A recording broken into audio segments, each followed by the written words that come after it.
Mgajola. Mkatala no nyajundo. Ela juro mbe ma wonu si la wesia. Toko o de kala na fitia kata le vovo, fitia le vovo nto, vula fitia, bula nkona. Ne kwa nyimele jijimbe nyekulu nya wado ne sia. Mele bo gomba na mo de tafla chialo, musia. De bo le ba de kunama. Ma bia cho gbo bo na de kunama. Mara na ma gbona nyema hi oba na ma de kunama, nyema hi an ma cho gbo. De black ba na vula nkona fitia na de kuna no vula ma. Ma kpodo afima ha de. Ma nyemi ko de nu na o. Hovi. Nu fuflu. Ma kwati. Nu manyala. Maka nyene ku. Mala bi.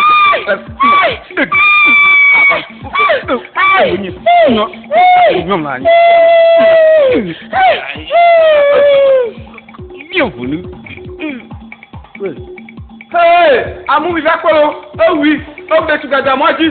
Oh Francis me ko, mo jesio, mo nyolo we ona. Hey. On vit à Cameroun. Yesu Christo.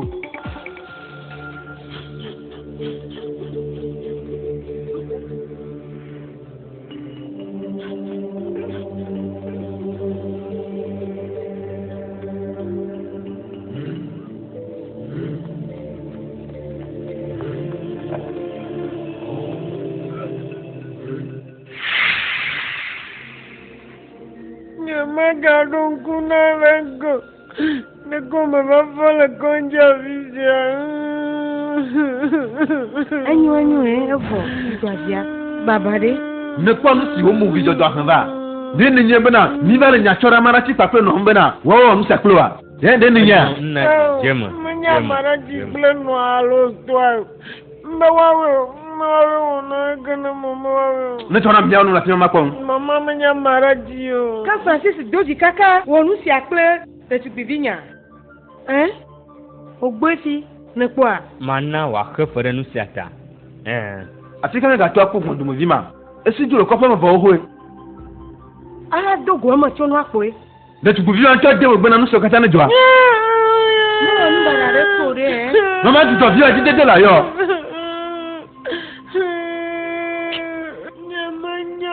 Manya. Ese le no biwa di de ese. Le konu ti o ba fon be. Ni mo na ne kolo. Na lo kokwere. Avo babade. Mjibe ma do taflache gare kure no sianu. Ma onye ntete de sere alebe na anya se wajulo mi afa jima.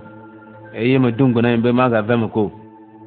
Mo do taflache. Vinya melebe na do taflache le nareketo. Vevitoa le nɔnɔme sia me. Nu ka woate gblɔ tso fume vli amemanɔsitɔ sia ŋuti.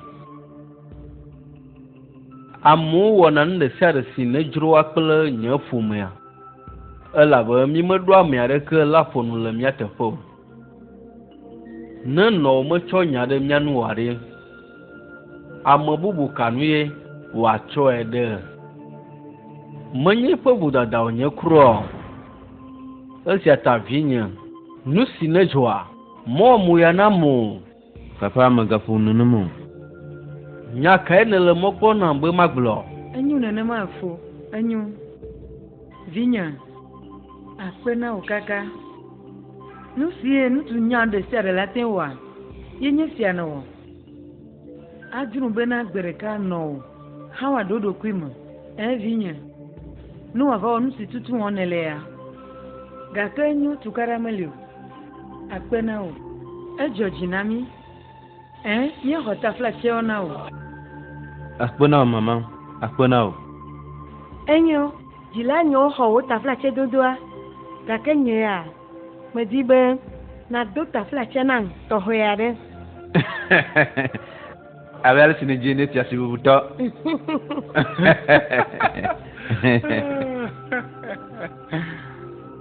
Amaratsi. Papa. Srɔ̃nyelɔlɔa. Fo. Yi xɔme ne na be dzi na ɖe va ne mi ne míaɖu ne sia. Enyo. Merci. Amaratsuku. Papa. Yi nye xɔme ne na be tsɔ de hama si ne vivia va na mi ne míanu. Yina va. Papa. Amaratsi. Afika xɔlɔ wo nɔma ɖe. Menɔmɔ kɔkɔ be ma va ke ɖe nu le afisia. Ala nɔ wa papa me. Ye ponu jojina wa. Awo memo. Gake nyi mo chire po nyangbo dès que mo susu be ma ba kpɔ le afisia be xɔlɔ ba va ne. Xɔ nye gblɔ nya se le dzime no alo. Kafi me bubu va tso nkɔ lo. Xa mi on fi la. De wole, ye po nyagbo no lo wala mea. Ye tu mama gake dokun fufu na de tubia. Ne ko pa kalba ko do na. Mi on fi da. Onyo mami anyo no bo. Gblɔ nya si le susu me na wa lo. Ne ponu le dzina wa. Ma kpe de nu wa ko ne. Awo. Nye mo gblɔ ne mo de. Ewe nanji, jujolo. Me ga ton la kono si sinde nu na ne mo, jujo. Onyo mo se. Nyama mi anyo no bo. Voilà, n'y a pas ce coup de cala. Don Michel, hein. Laissez ça. Mieux tom nya Ɖeka kple ɖetugbiwo menya ye, nya me to nu ŋɔti.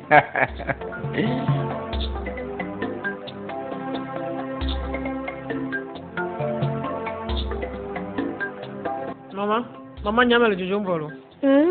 Afika yinele. Afika yinele. Nonye, mogble no chamba mele dugama Eʋegbe. Ai kpoflo nye dede. Zinya, mande kuku no mate Eʋegbe. Ala bana la mama le kokona nkro. Nyama le sese. Zinya, ta plache ala bana no kwanya. Mahia. Na mata plache. Mwenye nyenyi nusi ne hio. Nusi ne hio file nye dokita. Yopo me fo dokita wa ba kpo we. Nuka le be nyama ona isia. Makwa ta plache. La mama le kokona nkroa. Matengble nye Ɖeka da la pasi amonde. Ontona nyama fofo le mozozo ga ile gosie. Mande kuku no gbonye, mande kuku. Mama ta plache nye matengli mozozo sio. Nye matengli o. Ele be bien tombe no lai. Atike o male gbone la tike do hanu hobo. Lui nenye ba ma odona wa na yo dokita wa ba kpo. Nyama jo. Na baba ye la kare me no. Makwa.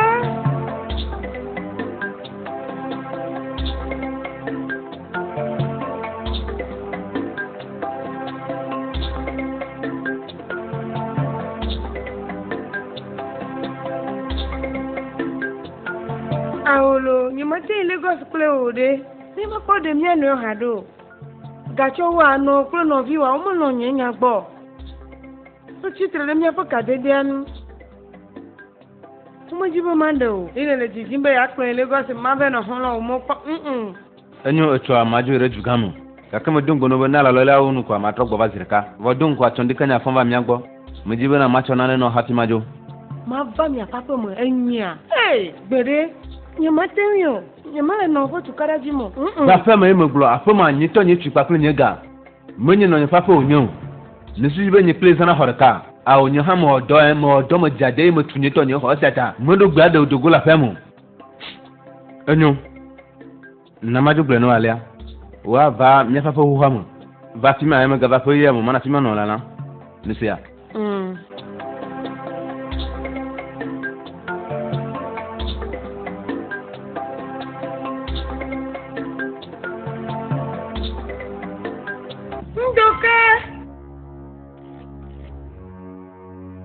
Ndoka fikanele. Tanyolo. Ndoka bako ikonji tanyela gbalo. Wei.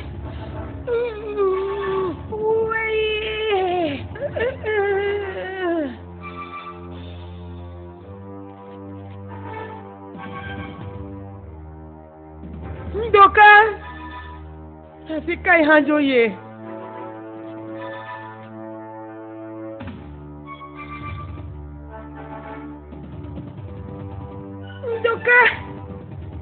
Ndoka va kpere nwunye lo.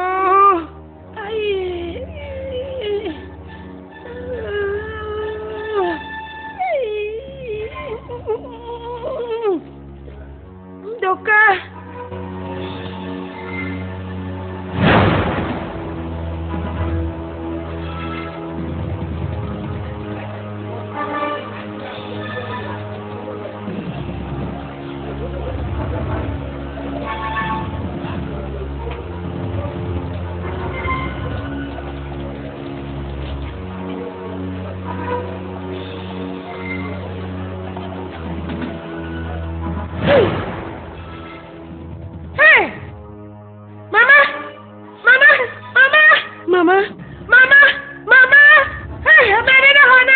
Ikpele unyala. Amerere hona. Amerere hona. Amerere peme. Atika gonjola hajui. Hey. Mama. Hey. Amerere na pele unyala. Miba hona.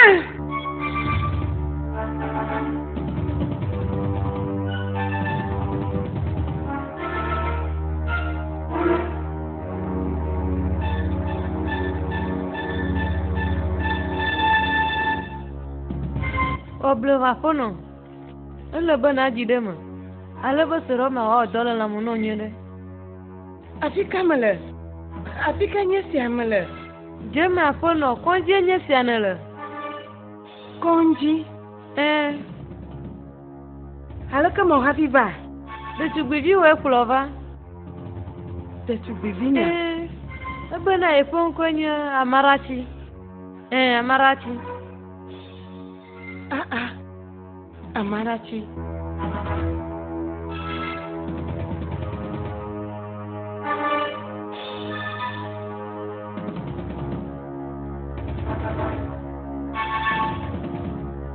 Amarachi, mama. Naka dia sile nu waku. Nyonu voni moto gbea. Mele na obo anu agbo. Gberelo nyelo nukata. Mele no be na glo nyamore. Amarachi vinyo. Papa. Magacho no ponya so oglo cho odo. Nu sinowa nu nyuere ntoye wonyo nesia.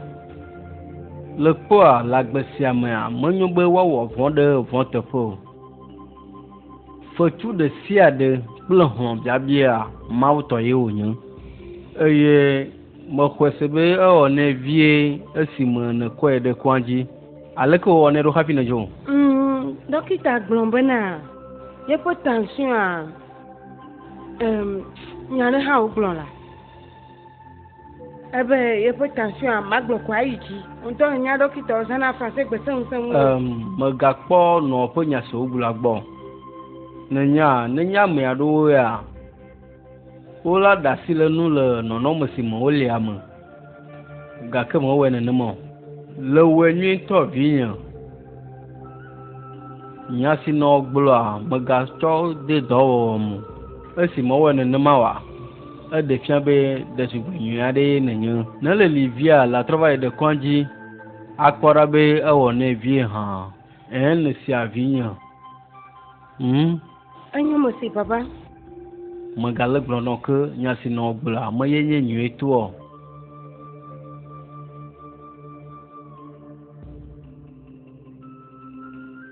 Vinye lɔlɔa. Mɔgɔse be nyemele wo gbɔ ɖe me ame tsakamu ɖe. Mama, mele tsakamu. Afika ne ɖo na Amarachi ƒe ɖeɖe kple ɖoɖoawo. Nɔnye ne be nka. Vinye. Mede gble ku ɖe nya sia nu zi geɖe sɔŋ. Eye me va do dzesi bena ɖetugbi ma ele te nɔ atsoƒe. Ŋutɔ hã me va do dzesi ale si ye me dzɔ mu via. Eye me gbe be megado ha kple ɖetugbi ma. Nyemable o. Nyemeka ne dzi be nagate ŋu kpɔ ɖetugbi bubu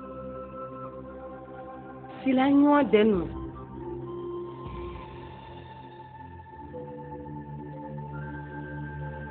Medzi be magblɔ nɔ be wone yi ɖe dzi ne nawɔ ɖoɖo ne naɖe. Meda asi ɖe dzi na nye ya le nye akpa dzia. Mele gbesɔsɔ be mawɔ nu sia nu si ne dzea ne matsɔ fa dzi na wo ɖe nuɖaka siwo mewɔ ɖe woanu ata. Mawɔe. Nyemenya hafi wɔ numewo katã. Medo taflatse gã aɖe na wo.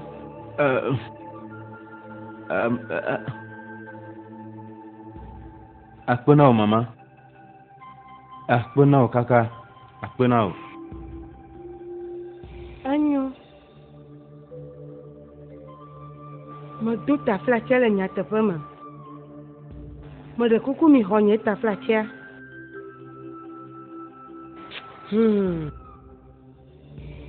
Chinwe. Tu anyigba ma si ne le ezi loa. La peine y avait un si à nous si nous à l'éji. Hein? Chicha. Chicha mes wo ha o cha chambo ya tere do kwida gale o de kan.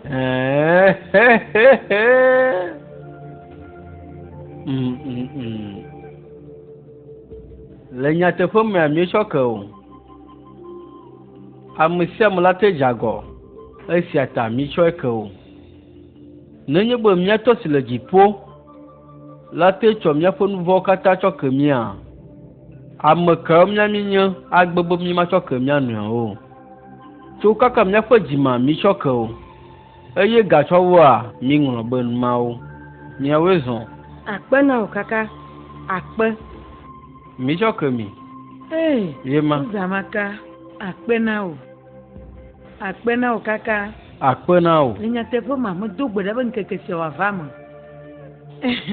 Gake nyi menye be na ela va ka ba le o. Akpe na o lo. Ta flache de ma tem fan wa. Tukara mo li o va fan fe. Akpe na ma o be nu si ava mo. Amara chukwu. Papa. Va tsɔ kɔpu awa de nena ku de hasia na mi. Oh. Anyo.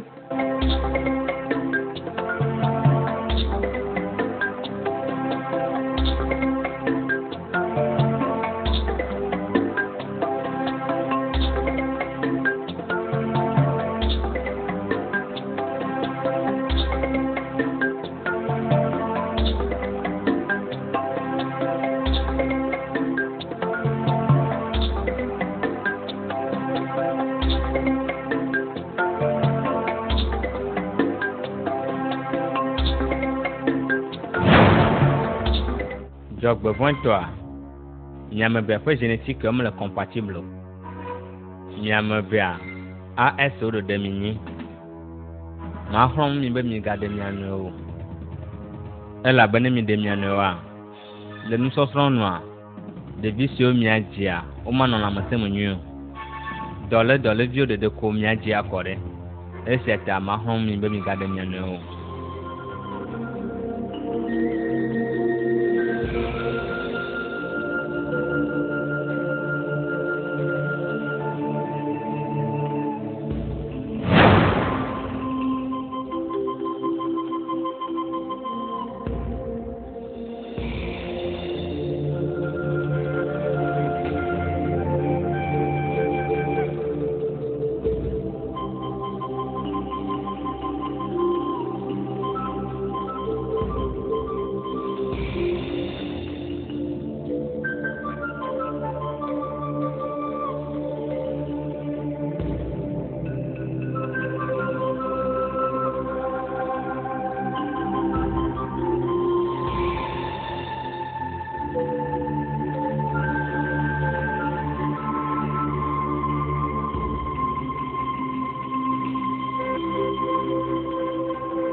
Nusia matem vamo. Dinha. Magba. Nusia matem vamo. Nanya. Amara chive nu khonye jime kaka. Yepo lédzinamewo siame le miaƒe ƒome siame. Ele va le gbɔgblɔm be ye ma ɖe wa. Gbeɖelo. Nye mese gbe si do le mɔ. La ɖe amara chi koe. Ha. Gbeɖelo. Foga. Tafla che nye mese wo nya gɔmɔ o. Nu si wɔne le mo ya do na lo. De me tsɔ ɖetugbia ƒe lɔlɔ vevi ɖo alo nuka. Ɖetugbi ma le kplɔ aƒe sia me. Yemia kata mi hoe. Nto ha mi le dada ro feta mo bu ale sinya wa adi. Aso nu kanye wo ku hia foga. Yana lo amakwa. Maka wanye bu wala nya mesila bia bana nuka tenele mfunu numa ha. Rula senu sia mo chawo mama. Mese na re ko gomo. Mundula no mokona fofo sinyi jino chip asibena. Wade no nefonya tutuke ore. Ime bana vikukure re jimone e munyo. Nyaka glon. Hey. Ba mo domi la afisia yani mala de ka gomo samolo. Hai. Ese zede. Yani manya se onye glon mi lo. Nye manya nu si glon mi lo. Hey mama o matembe wanu e o. Ha, o matemwi o. Ne po ya je o type de ka onye AS onye Amarachi ha AS. No wa mo vi o de wanu e o. O la divi kuku e de o mama o matembe wanu e o. Hey. Onka mauminya, moba mauminya. Amarachi enyi lo wedi si jimole la pasiamo. Le dola de. Nyamu glomi le ma, nyamala de ka gomo samu. Nkanye ese kple zede. Nonye negna na kokobana da chibubu gala jomosi onya ko Amarachi. Ende o magaliwa na ma chande kala. Mo ba dije si ba Amarachi ha je tugbe. Ayo odu agbanyu. Mo de kukuna o. Ya ko nya ma si jimole. Hey, nyamalo.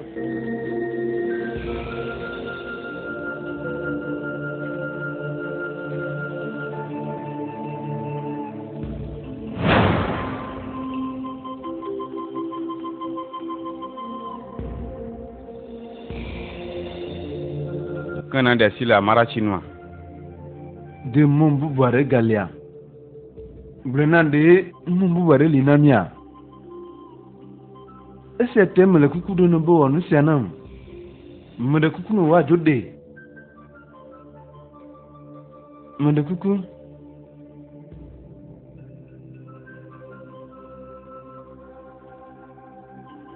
Ifen dotum.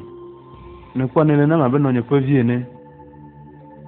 Eye mjesi Amarachi nyuie nenye benel no dia mo blola dojujo na mala gbegbe na na kentoma benle nusiamu munya mere ke fo jiji bena no no ba to ale o munya bena asusun ga ke nya tefo glomle na o matentam lejina o ni mo kasi de tugusia no po dotun ni mo don kle de tugusia po Amarachi de tugula po nya Menya nyon si fumo vidine le septembre bien tu gbobana onundi ta flache mone kukuna o Chukaka nyaji fa gubi fa Mwantu baba de no bana no me on va to aller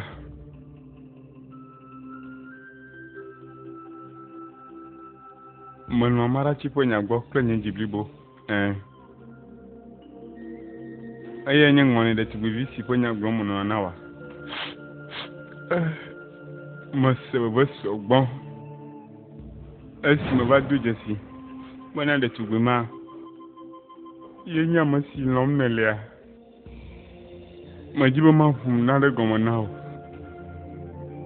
Ulo mai po honwa Elo pakle po ji blibo Esi melen kurenwa Ma du jesi nyo bana agbe nyo lesi Aya yenye nyonu si jeno bana nade Esi tata flache De nano adia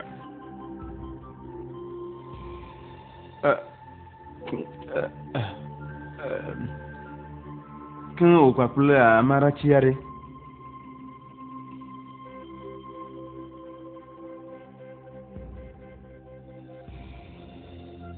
Nenye bele de ulo ma Ya mandi Amarachi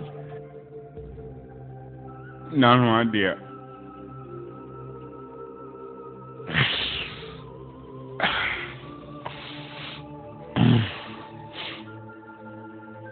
Enyumadi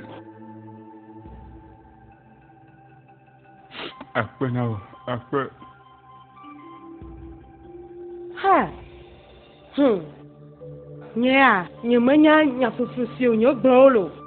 Nusi manya nyebana. Amarachi a, yenye lo hwadinya. Na le kama tro nusi. Magacho nyaro wanu magacho nyaro wa don torkenu. Nya la bomo se no me agom.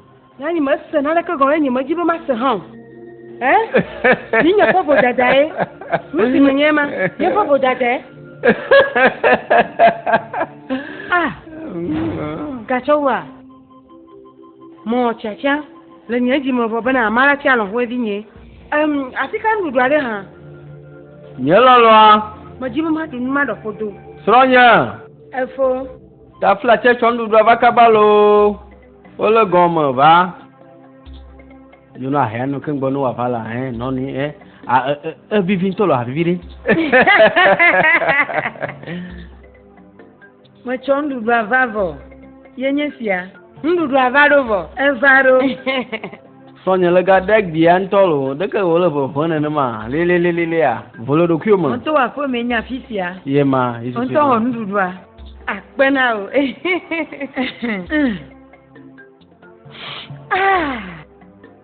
Nous devons le faire venir d'aller. La suite du restaurant pour nous deux. Hey, la bonouka.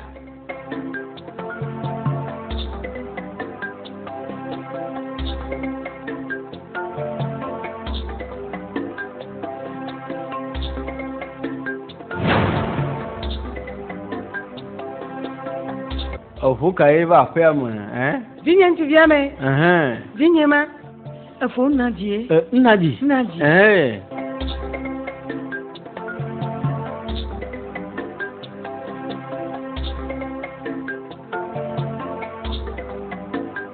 Vigne là. Non, là. Hey. Vigne. Non, là. Vigne là. Non, je suis pas le voler là. Vigne de cala. Me tola, non, là. Me gagna contolo. On te puere. Non, là. Mire mamelo. Deno chachamla babana ya chamara chana ifanya. Vigne. Mama urika kwe kwa tola funulo. Anyo. Asi ya masiama londe jivoare. Nkama o, nye hama londe jikoe. Nyatepea. Mon papa bubule. Mama. Non, là. Apena mama. Vigne bébé. Wezo. Amarachi. Hey, oloma. Enyonto. Ohava. Mama. Enanyo vo. Ndu ya jole gbeso fo. Songbevo. Anyom yawe. Ndu sia. Mi amaga hotwe. Mi hwa godora ni mi abedu ni atwa. Mama la juste ça. Oi, ni achichi atwa. Enyo nyato minamia di hwa godora. Enyo, joy kaba. Enwa ga bibia boya.